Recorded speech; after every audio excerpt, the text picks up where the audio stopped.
Welcome to Formaloo. With Formaloo, you can manage any data in your business. Data from projects, employees, customers, events, students, leads, you name it. It's easy to organize any data from any data source. Unlike a traditional database management system, Formaloo gives you the full power of databases without code. You can organize all your information with rich field types, build powerful forms and surveys with logic and calculations to collect data and automate your workflow. Customize them however you want with apps. Connect your information all in one place. Everything in Formaloo can be customized to grow and change with you. Create an unlimited number of Formaloos with unlimited results. Customize the domain on each Formaloo separately. Send custom notification emails. Organize your workspace in the different teams, departments, clients, and projects, and manage your team's access to each so that everything has its place. And any changes that are made are instantly saved and synced across all devices. Mix and match tables, charts, forms, surveys and widgets, Kanban boards, galleries, and maps to build your customized app in Formaloo. Simply sign up for free and pick one of our ready-to-customize templates, or create something from scratch, or import your data to get started. And voila! Your ideal database management system at your fingertips. With Formaloo, you'll have a single space to build beautiful forms, access-controlled databases, and highly customizable business apps without any code, all in one place. So if you want to have full control over your database, go to formaloo.com and join the party. Your ultimate no-code data solution at the click of a button. Formaloo. Collect, organize, understand.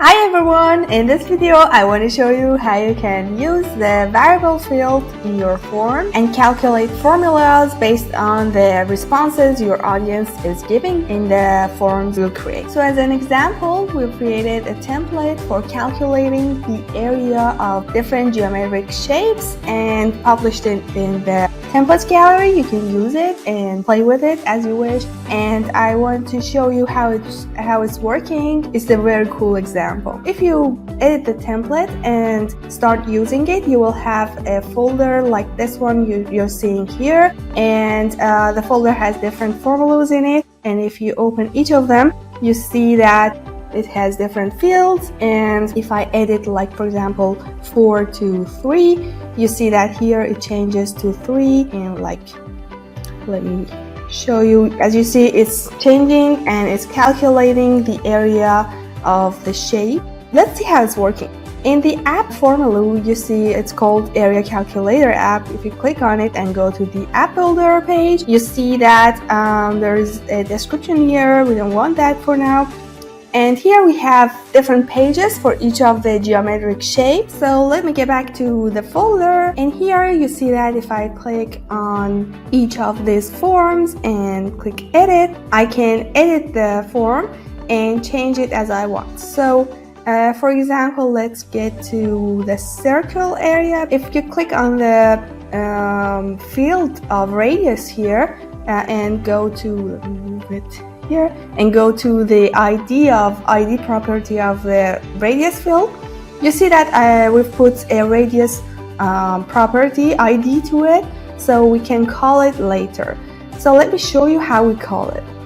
So the area of a circle is radius multiplied by radius multiplied by the p number, which is 3.14 blah blah. And yeah, it's calculating it this way. You shouldn't put like equal sign or anything. Just calculate it here and choose the type of it as formula. So if you put it as formula and calculate your formula here, it works. So for example, let's go to another shape. For example, this not the square, the rectangle area. And here we have width and height of the rectangle, and how it's calculated. If you go to here to the area field, you see that it's width multiplied by a height. So, and its type is of course formula.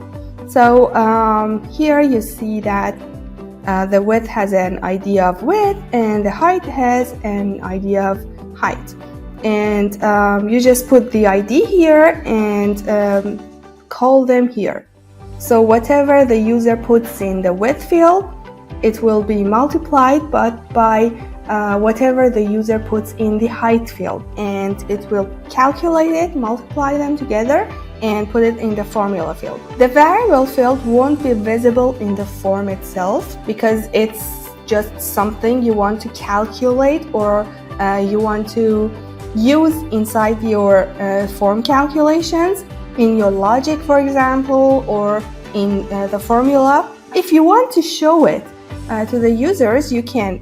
So I put an idea of area for my area variable field, and I get to this section. Here I have put a section and I'm answer piping the value of the area. So the area is calculated with multiplied by height, and here I call it in the double braces, and I say height area equals width, which was the idea of the width, and multiplied by height, which was the idea of the height, and it will put the value put in the user puts inside the width and height fields, and it equals to area. And as you see, area is the ID here and width and height are the IDs here. They have this ID, and here we call them and put their value, the value inside them right here. So this is how it works, and as you see, when I refresh it and change it to like 7 multiplied by 9, it puts it 63. So it automatically calculates the area and puts it here. Yep. And I've also put some default values. Yay, we have default values, and you can see it here. Let me put my face here. And as you see here, I've put default values because I don't want this to be empty when loaded. And if I didn't put default values, it wouldn't put the 7 or 9 here, or 3 or 4 here. If you don't have anything in these fields, it will be like nothing multiplied by nothing. So instead, by putting default values, you can have a formula here, and it will be more beautiful and useful. So yeah, this is how the variable field works. You can do multiply, you can do add or subtract, and yeah, you can divide, of course. And yeah, if you want to, for example, say width multiplied by height divided by 2, you can do that too. I've also told you about the integer type of the variable. It's in the logic-based calculation and calculation-based logic tutorial. If you haven't watched it yet, you make sure to watch it. Yep. And it's so simple, it's so beautiful, and so useful. I hope you enjoyed this video. If you have any questions, just comment down below and let us know what you think of it and what features you're missing. Put them in our roadmap actually.